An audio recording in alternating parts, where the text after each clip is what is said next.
사도신경으로 신앙 고백하시겠습니다.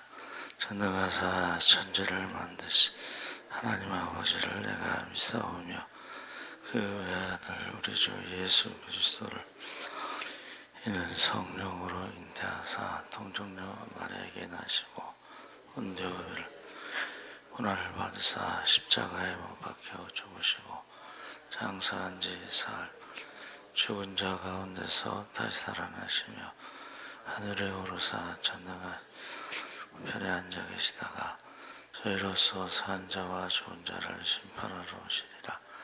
성령을 믿사오며 거룩한 공예와 성도가 서로 교통하는 것과 죄를 사하여 주시는 것과 몸이 다시 사는 것과 영원히 사는 것을 믿사옵나이다. 아멘.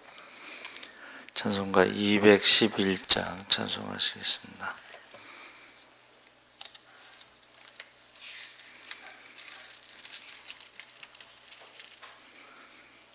찬송가 211장 찬송하시겠습니다. 값비싼 향유를 주께 드린 막달라 마리아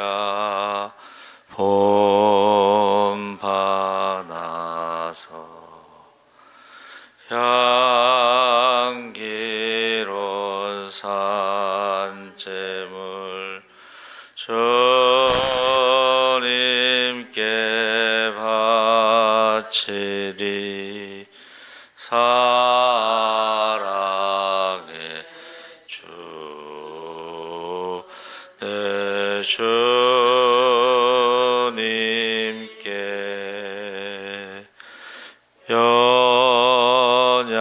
연약한 자에게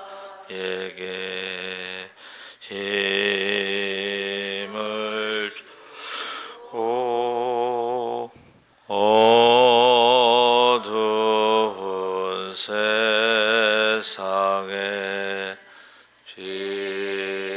빛을 비춰 성실과 인내로 내 형제 이끌리. 사랑의 주 내 주님께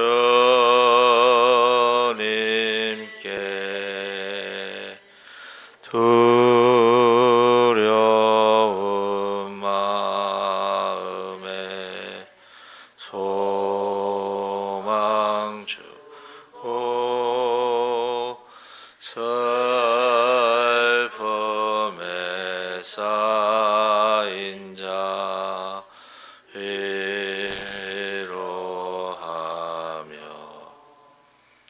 길 잃은 자들을 친절히 이끌리. 사랑의 주 내 주님께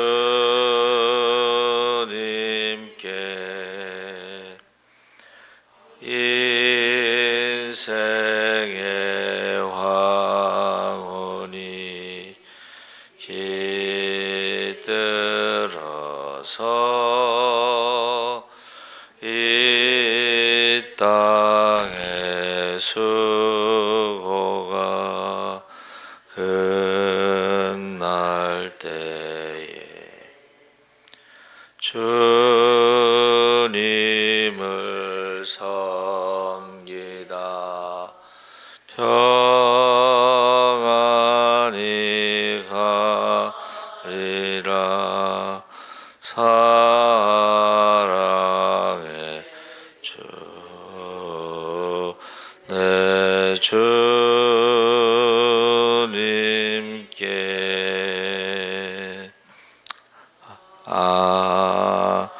아멘. 하나님 말씀은 사도행전 9장 36절에서 43절까지 보겠습니다. 신약성경 202쪽에 있습니다.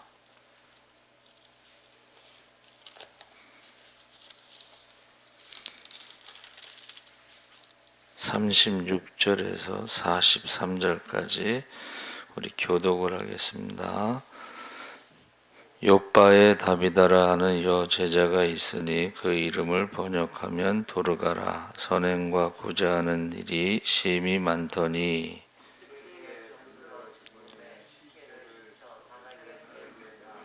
룻다가 욥바에서 가까운지라 제자들이 베드로가 거기 있음을 듣고 두 사람을 보내어 지체 말고 와달라고 간청하여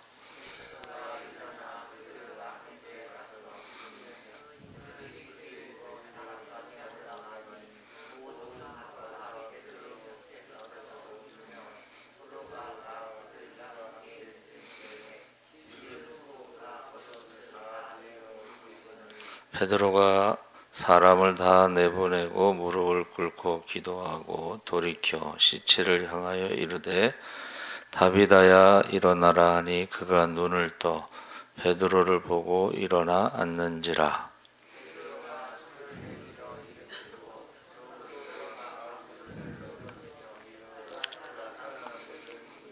온 욥바 사람이 알고 많은 사람이 주를 믿더라. 베드로가 욥바에 여러 날 있어 시몬이라 하는 무두장이의 집에서 머무니라. 아멘. 할렐루야. 네, 좋은 아침입니다. 잘 오셨습니다. 감사합니다. 구제의 기쁨이라는 제목으로 말씀을 나누겠습니다. 섬김의 한 표현이 구제라고 합니다. 섬기다라는 말씀과 구제하라는 말씀이 부담이 될 수도 있지만 출애굽하고 나서 하나님이 말씀을 주실 때에 그 가난한 자들에 대해서 많이 말씀하셨어요. 그 이유는 가난한 자들을 섬기는 것, 구제하는 것이 이웃사랑이라고, 그러니까 이웃사랑이라고 했을 때에 구제를 의미합니다. 근데 그것은 애굽에서 너희가 종살이 하던 때를 잊지 않는 방법이다. 우리가 개구리가 올챙이 때 잊어버린다고, 초보 운전 때 그것을 잊어버린다고 그런 말을 하잖아요. 그래서 우리가 애굽에서 종살이 하던 때를 잊지 않기 위해서 가난한 자들을 돌보고 구제하고, 또 가난한 자들에 대해서는 하나님의 가족이라고 말씀하셨습니다. 그래서 하나님의 가족을 돌보면 하나님께서는 우리의 가족을 돌봐주신다. 그래서 구제를 많이 강조하고 있는데, 누가 이 세상 재물을 가지고 형제의 궁핍함을 보고도 도와줄 마음을 막으면 하나님의 사랑이 어찌 그 속에 거할까 보냐. 자녀들아, 우리가 말과 혀로만 사랑하지 말고 오직 행함과 진실함으로 하자. 구제를 좋아하는 자는 풍족하여질 것이요 남을 윤택하게 하는 자는 윤택하여지리라. 너는 구제할 때에 오른손이 하는 것을 왼손이 모르게 하여 내 구제함이 은밀하게 하라. 은밀한 중에 보시는 너희 아버지가 갚으시리라. 믿는 사람이 다 함께 있어 모든 물건을 서로 통용하고 재산과 소유를 팔아 각 사람의 필요를 따라 나눠주고. 그래서 이 구제에 대한 성경 구절이 굉장히 많습니다. 욥바에 다비다라는 여제자가 있으니 그 이름을 번역하면 도르가라. 선행과 구제하는 일이 심히 많더니 가이사라에 고넬료라 하는 사람이 있으니 그가 경건하여 온 집으로 더불어 하나님을 경외하며 백성을 많이 구제하고 하나님께 항상 기도하더니 하나님의 사자가 들어와 가로되 내 기도와 구제가 하나님 앞에 상달하여 기억하신 바가 되었으니 이제는 내가 성도를 섬기는 일로 예루살렘에 가노니 이는 마게도냐와 아가야 사람들이 예루살렘 성도 중 가난한 자들을 위하여 기쁘게 얼마를 동정하였습니다. 다만 우리에게 가난한 자들을 생각하는 것을 부탁하였으니 이것을 나도 본래 힘써 행하노라. 사도 바울이 우리가 알기로는 이제 전도를 열심히 한 것으로 알지만 전도하면서도 계속 구제를 했다는 것을 지금 말해주고 있습니다. 빈궁한 자에게 구제할 것이 있기 위하여 제 손으로 수고하여 선한 일을 하라. 어느 성읍에서든지 가난한 형제가 너와 함께 거하거든 너는 반드시 그에게 구제할 것이요 구제할 때에는 아끼는 마음을 품지 말 것이니라. 땅에는 언제든지 가난한 자가 그치지 아니하겠으므로 내가 내게 명하여 이르노니 너는 반드시 내 경내 내 형제의 곤란한 자와 궁핍한 자에게 내 손을 펼치니라. 신명기 15장 7절에서 11절 말씀입니다. 그래서 우리가 찬양했던 옥합을 깨트린 여인에 대해서 그것을 팔아 300데나리온에 팔아 가난한 자에게 나눠주었으면 좋았을 텐데 그때 예수님께서 뭐라고 말씀하셨죠? 가난한 자는 항상 너희와 있으니까 언제든지 도와줄 수 있다. 그렇게 말씀하셨죠. 그래서 너는 반드시 그에게 구제하고 반드시 곤란한 자와 궁핍한 자에게 손을 펼치고 그래서 이 성경은 이웃사랑에 대해서 구제라고 구체적으로 말씀하고 있습니다. 그래서 유대인들이 나라 없는 민족으로 살았지만 그들이 하나님 앞에 11조하고 구제하는 일은 열심히 했어요. 유대인들이 돈을 버는 목적은 기부하는 거라고 그랬습니다. 기부, 돈을 버는 목적. 두 번째는 구제는 우리를 기쁘고 즐겁고 행복하게 만든다.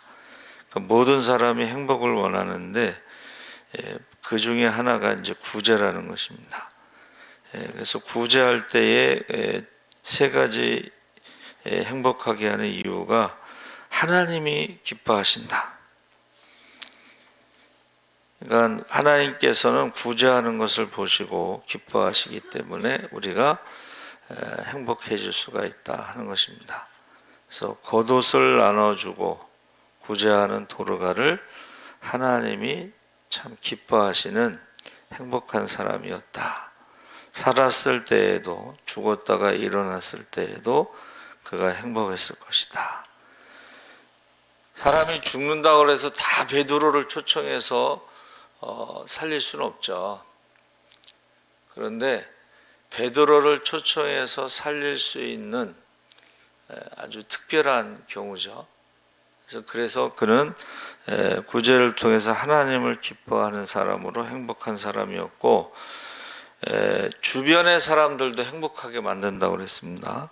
구제를 하면 주변의 많은 사람들이 그것을 보고 행복한 사람이 될 수가 있다. 그래서 행복 바이러스라고 그래서 이게 전염이 된다는 거예요. 다른 사람이 구제하는 것을 보면 나도 행복해진다. 주변 사람들을 행복하게 한다. 그렇죠. 도르가가 다비다가 죽었을 때는 울었잖아요. 그런데 다비다가 다시 살아났을 때는 웃었죠. 기뻐했죠. 세 번째는 구제를 하게 되면요, 우리가 행복한 사람이 되면서 건강의 축복이 있다 그랬어요. 우리가 이게 행복하고 기뻐하게 되면 우리의 살과 뼈와 세포가 건강하게 된다 하는 것을 알 수가 있습니다. 그래서 고넬료의 경우도 마찬가지죠. 하나님이 그 기도와 구제를 받으셨다. 하나님이 기뻐하셨다. 주변 사람들이 백부장 고넬료는 의인이요 하나님은 경외하는 자라, 하나님을 경외하는 자라 유대 온 족속이 칭찬하더니, 그러니까 고넬료도 주변 사람들이 그를 칭찬했다. 그리고 고넬료가 구제를 많이 했을 때에 그도 그의 살과 뼈와 세포가 웃으면서 건강했을 것이다 하는 것입니다. 그래서 우리가 흩어 구제하여도 더욱 부하게 되는 일이 있나니 과도히 아껴도 가난하게 될 뿐이니라. 구제를 좋아하는 자는 풍족하여질 것이고 남을 윤택하게 하는 자는 윤택하여지리라. 구제할 때에 아끼는 마음을 품지 말고 이로 인하여 내 하나님 여호와께서 내 범사와 내 손으로 하는 바에 내게 복을 주시리라. 이사야 58장에는요 아주 길게 그 내용이 나오는데 6절에서 11절까지 그것을 요약하면 구제하는 사람에게 주신 약속된 축복이 내 빛이 아침같이 비칠 것이며 내 치료가 급속할 것이며 영광이 내 뒤에 호위하리니 내가 부를 때에 기도할 때에 나 여호와가 응답하겠고 내 빛이 발하여 내 어두움이 낮과 같이 될 것이며 내 영혼을 만족케 하며 내 뼈를 경고케 하리니 너는 물된 동산 같겠고 물이 끊어지지 아니한 샘 같을 것이라. 그래서 구제하는 자에 대해서 하나님이 축복을 많이 약속하셨어요. 그 중에 이제 건강의 축복도 있고 기도할 때에 응답하신다는 약속을 해주셨습니다. 근데 반대로 구제를 하지 않는 극도로 인색하고 극도로 이기적인 사람들에 대해서는 잠언 28장 27절에 가난한 자를 구제하는 자는 궁핍하지 아니하려니와 못 본 채 하는 자에게는 저주가 많으리라. 반대로 그래서 예수님께서도 비슷한 말씀을 하셨죠. 우리가 왼편에 있는 자들에게 이르시되 저주를 받은 자들아 나를 떠나 마귀와 그 사자들을 위하여 예비된 영영한 불에 들어가라. 내가 줄일 때에 너희가 먹을 것을 주지 아니하였고 목마를 때 마시게 하지 아니하였고 나그네 되었을 때 영접하지 아니하였고 벗었을 때에 옷 입히지 아니하였고 병들었을 때와 옥에 갇혔을 때에 돌아보지 아니하였느니라 하면서 우리가 언제 그랬나이까 너희 가운데 지극히 작은 자에게 하지 않은 것이 곧 나에게 하지 아니한 것이다. 그러면서 저희는 영벌에 의인들은 영성에 들어가리라. 그러면서 더 무서운 얘기가 바로 예수님이 그들에게 이 땅에서뿐만이 아니라 영원한 지옥에 들어간다 이렇게 무섭게 말씀하셨어요.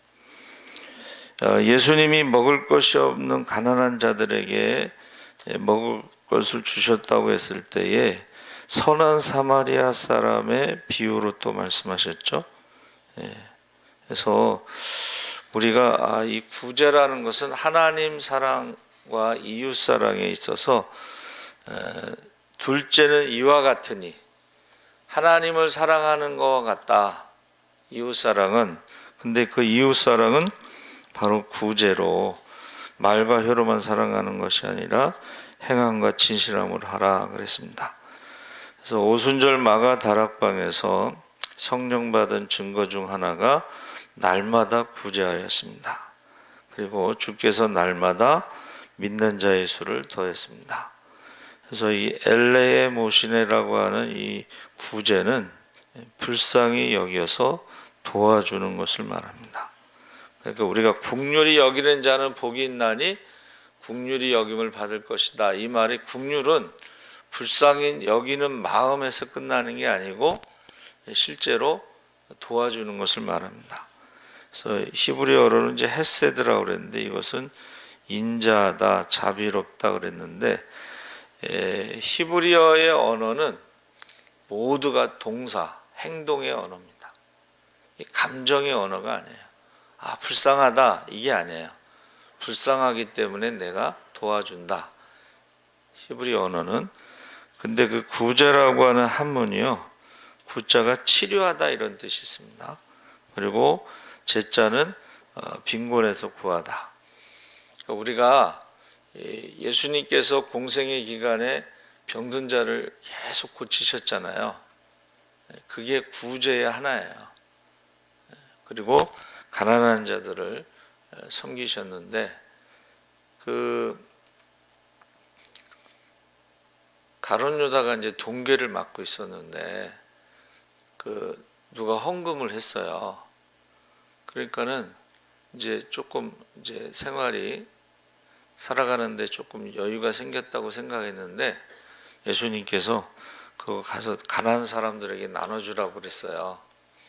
그랬더니 가룟 유다가요, 그 동전 주머니 이렇게 들고서 가난한 사람들한테 가서 집어 던져요. 그러면서 야, 너희가 좋아하는 예수가 너희한테 갖다 주라고 그랬다. 그리고 집어 던지는 그런 장면이 있어요. 영화에 보면. 그래서 이 구제라고 하는 것은 치료하는 것도 구제고, 그 다음에 어려운 사람들을 도와주는 것도 구제인데, 우리가 그 김옥경 권사가 그 터키 지진 난 사람들 좀 도와줘야 되지 않냐. 그래서 이제 사실은 제가 사순절 하루 한 끼 금식 1,000원씩 해서 우리 십시일반 보내자. 그리고 어제는 제가 광고를, 그것도 어려운 분들도 있잖아요, 성도들 중에. 그러면 꼭 뭐 4만 원이 아니더라도 10,000원이라도 우리가 형편껏 도와주자, 이제 그런 광고를 했습니다. 지금 사실은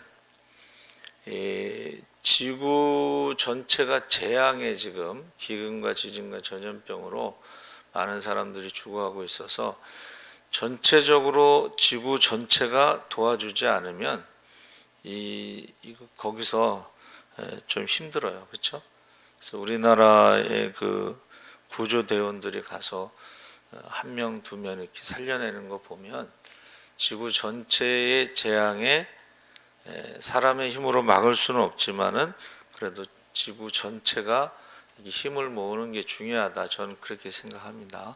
그래서 그 중에 이제 우리는 특별히 사순절을 맞이해서 십시일반 도왔으면 좋겠습니다.